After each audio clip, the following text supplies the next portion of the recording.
haknya kita berikan pada orang lain. Kalau kita bisa buka-bukaan, perusahaannya orang Papua, yang kerja bukan orang Papua.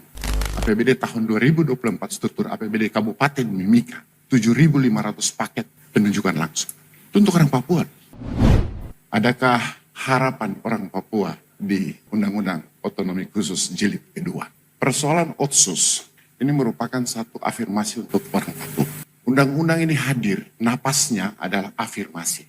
Jadi di dalam undang-undang kalau kita baca dari awal sampai akhir, itu bunyinya semua adalah afirmasi. Afirmasi terkait dengan pendidikan, afirmasi terkait dengan kesehatan, afirmasi terkait dengan hak-hak kesejahteraan, afirmasi terkait bagaimana orang Papua terlibat di dalam pemberdayaan ekonomi. Ini semua kita baca. Dan terkait keuangan yang dalam jilid 2 ini salah satu poin yang tadinya sedikit dananya naik menjadi 2,5%. Dari 2% menjadi 2,5%. Pertanyaannya, apakah undang-undang ini bermanfaat tidak untuk kita, orang Papua? Bapak Ibu sekalian, sampai hari ini sebagai kepala daerah saya selalu mendapat keluhan-keluhan dari masyarakat.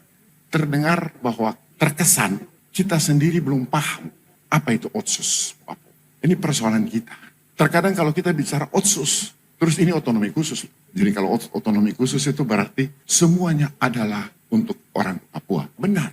Tapi konsepnya adalah afirmasi. Napasnya adalah afirmasi. Percepatan pembangunan, percepatan pendidikan, percepatan kesehatan. Bagaimana kita menyikapinya?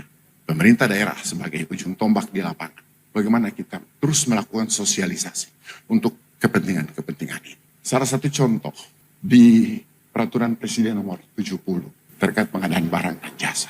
Di daerah lain, kalau orang bilang penunjukan langsung, itu sampai hanya 200 juta. Pekerjaan proyek, ini saya bicara proyek. Ini kan lebih banyak bicara tentang proyek terus nih. Di Papua 1 miliar.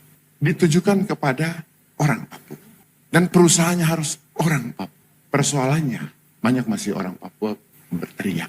Kok kita tidak dapat kegiatan itu? Kegiatan kami tidak ikut tender nih. Tapi penunjukan langsung. Kenapa kita tidak dapat?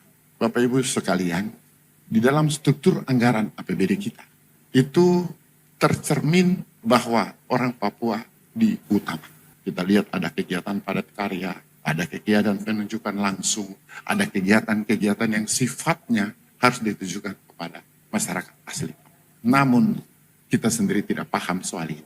Haknya kita berikan pada orang lain. Kalau kita bisa buka-bukaan, perusahaannya orang Papua, yang kerja bukan orang Papua. Aturan mengatakan, kalau kita bicara soal aturan, memang betul. Perusahaannya orang Papua, namanya orang Papua. Tapi yang kerja bukan orang Papua. Pemilik perusahaan itu juga bukan orang Papua. Kita mau selalu seperti itu. Terus kita teriak, bukan, tidak ada manfaat bagi kita peraturan ini. Padahal karena kita sendiri juga. Kemudian kita mengatakan bahwa pemerintah tidak pernah memperhatikan kita. Padahal pemerintah sudah perhatikan luar biasa.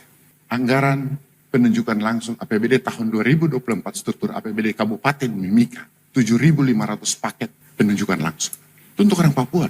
Tendernya 500 paket. Artinya kita tujukan betul untuk orang Papua. Tapi orang Papua bilang, loh kami ini kan kontraktor, saya hitung kontraktor orang Papua cuma 340. 7.500 pekerjaan ini berarti semua bisa dapat 2-3 pekerjaan. Tapi kenapa tidak dapat? Ternyata kita dapat, kita kasih orang lain yang kerjakan. Kita ambil saja presentasinya. Ini persoalan-persoalan kita. Yang sebenarnya kita sendiri tidak sadari bahwa kita sendiri mengkerdilkan kita. Ini persoalan kita. Saya selalu teriak, ini benar gak? Tapi ternyata memang terjadi. Ini Bapak Ibu sekalian, terjadi muncul konflik. Konflik-konflik yang kecil antara kita sendiri.